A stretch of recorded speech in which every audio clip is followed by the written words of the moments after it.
the show? Welcome. If you've been down from the beginning, all I can say is thanks. Time to push the button.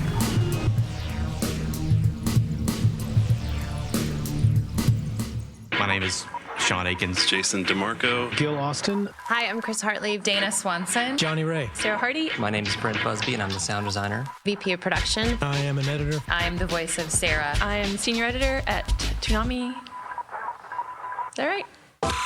Oh, how did I get involved in Toonami?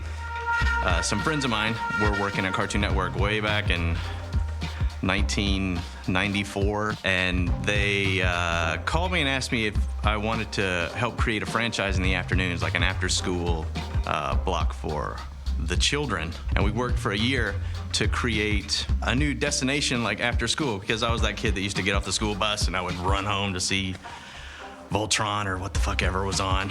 And I loved superheroes and I loved all that stuff. So I thought I could recreate something like that for kids like me.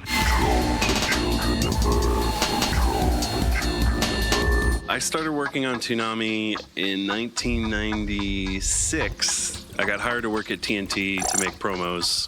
And while I was doing that, during the day, in the evening, I would go downstairs to Cartoon Network, and Sean Akins and I would come up with ideas for what we thought Toonami should be called and what it should be.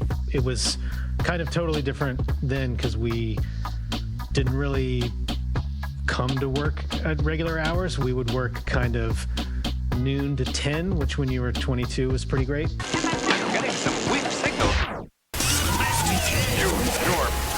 So the first airing of Toonami was March 17th, 1997, and we barely made it on air.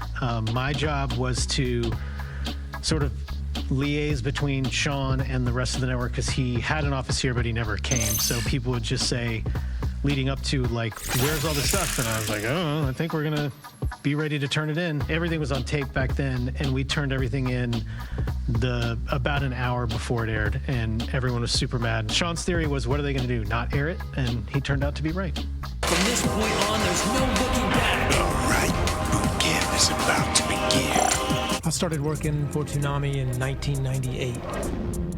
1 year after it started, I think my first project was actually editing the 1 year anniversary bumps.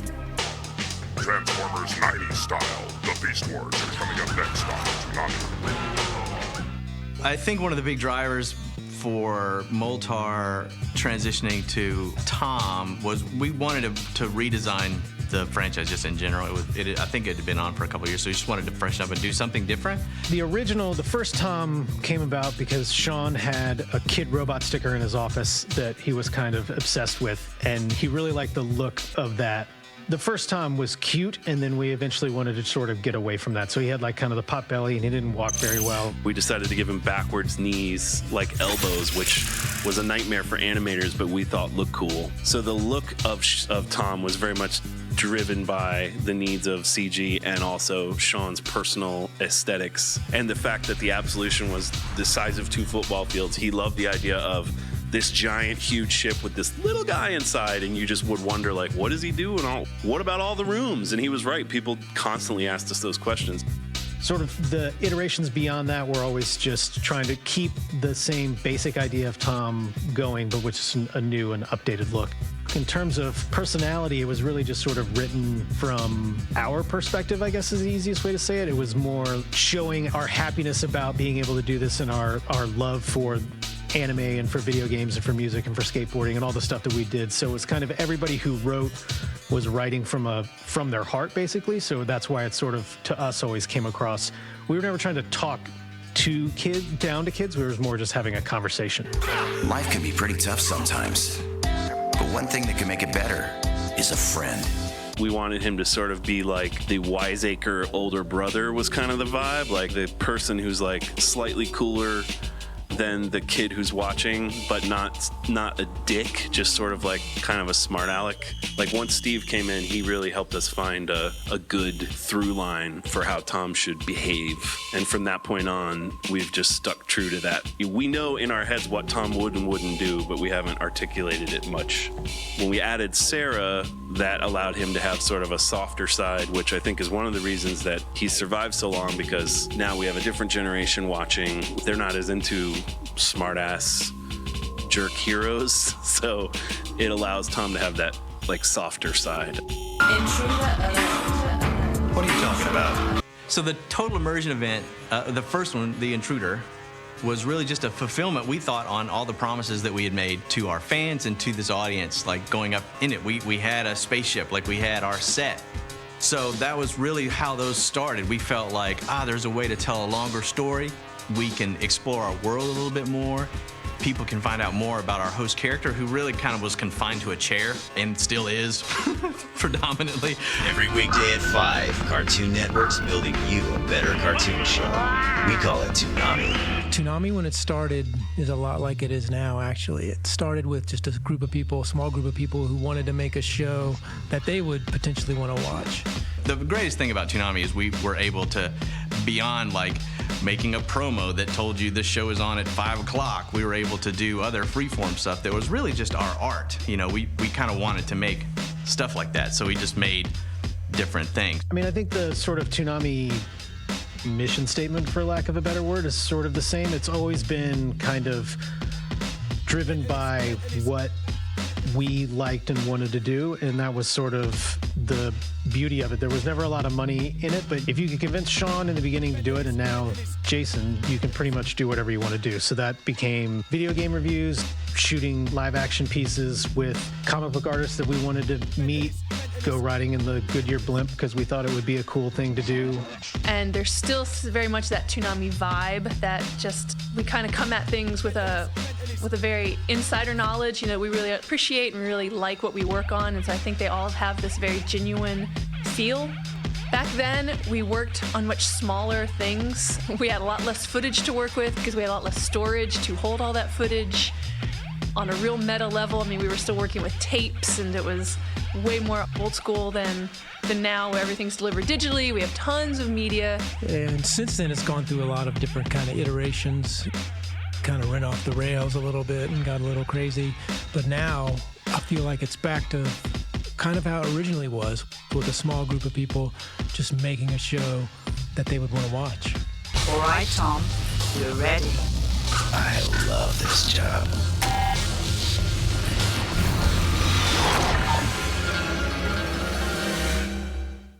Toonami came to an end just because, honestly, all things come to an end. When you make like TV stuff, or you make stuff for companies like this, they don't come in and they're like, guys, we're canceled today.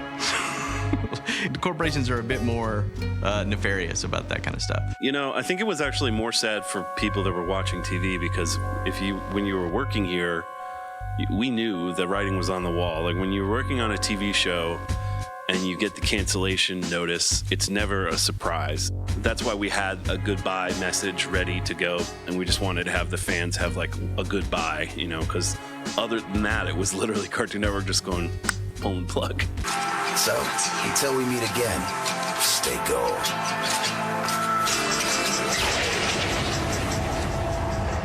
Bang. You are tearing me apart, Lisa! Oh, hi, Adult Swim. I got the results of the test back. I definitely have April Fools. When Toonami first came back on, obviously it was April Fool's, and they didn't make an immediate decision on when it would come back, or if it was going to come back full time.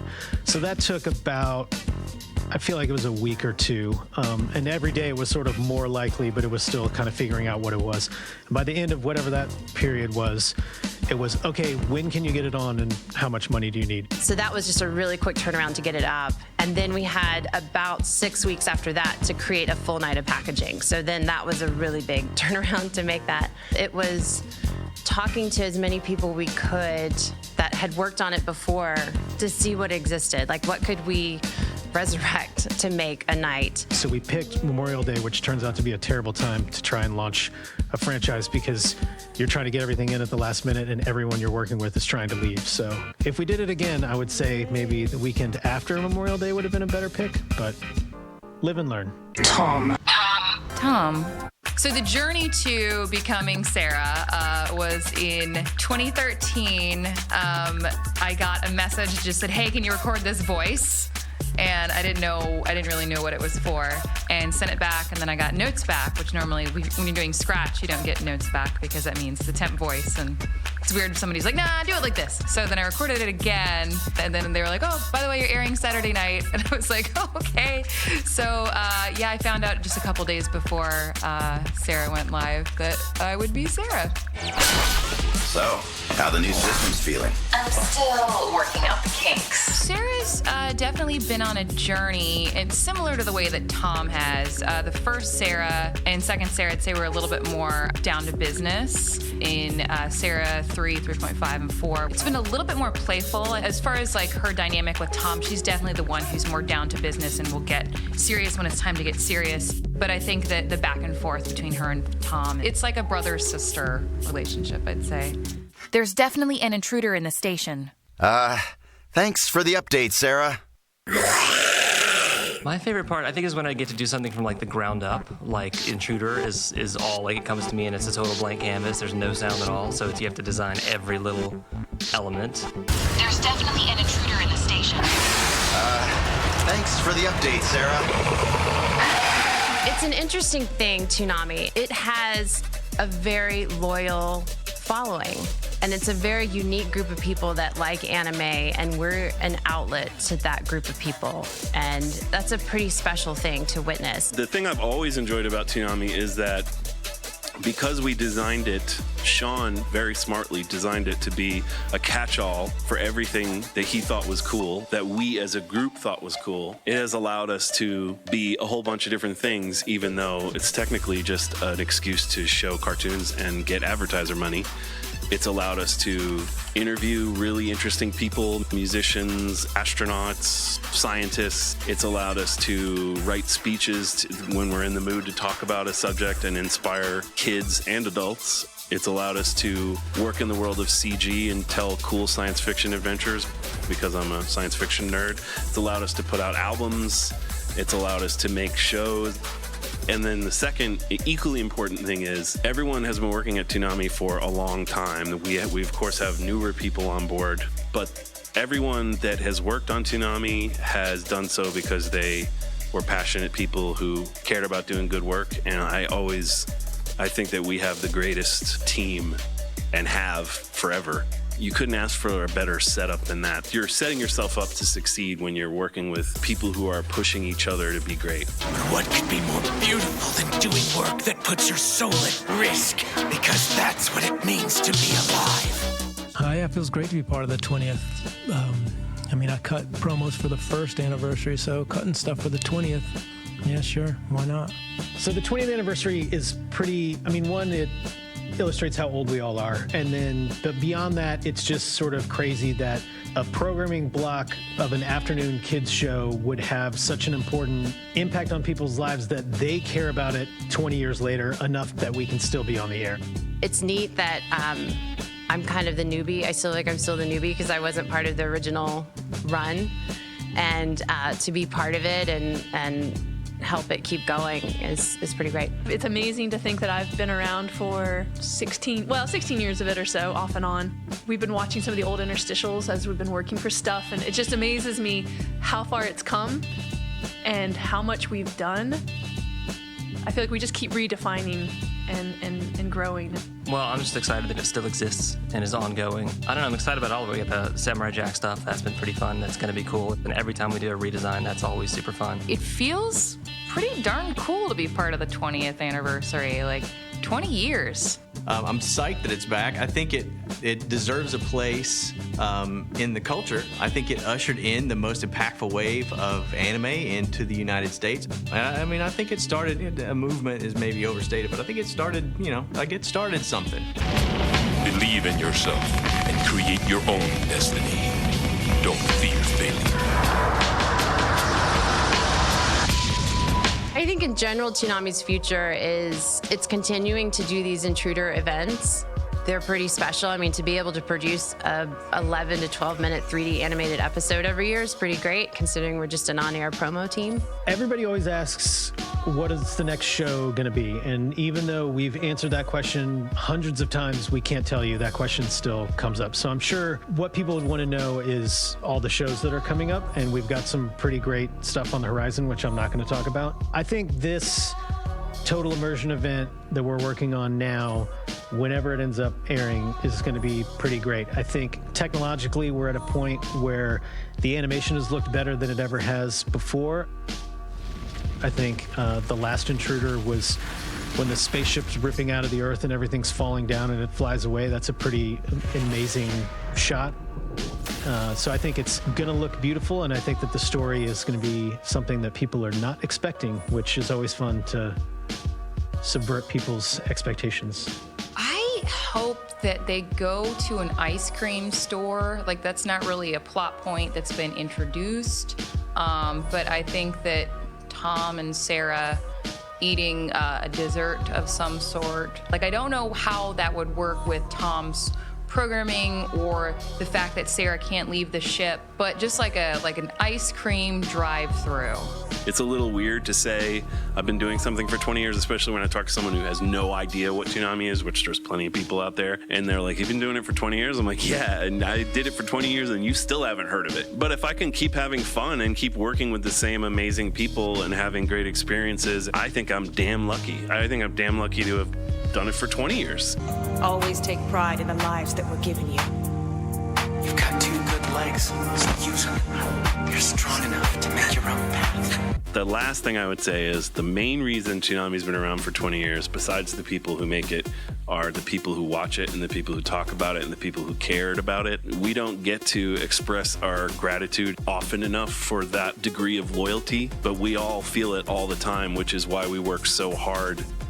I mean, I've worked a bunch of different kind of editing jobs, but none have been this sort of level of fan interaction and just viewer interaction, like immediate interaction, which is amazing. I'd like to say thanks to our fans. It's not the reason why I do it, but it's really nice to know that it touches people and that people enjoy what we make, because we really do kind of think of that when we're making stuff. So thanks, everyone. You ready? I'm ready. Say the words, Tom. Oh, yeah. I still love this job.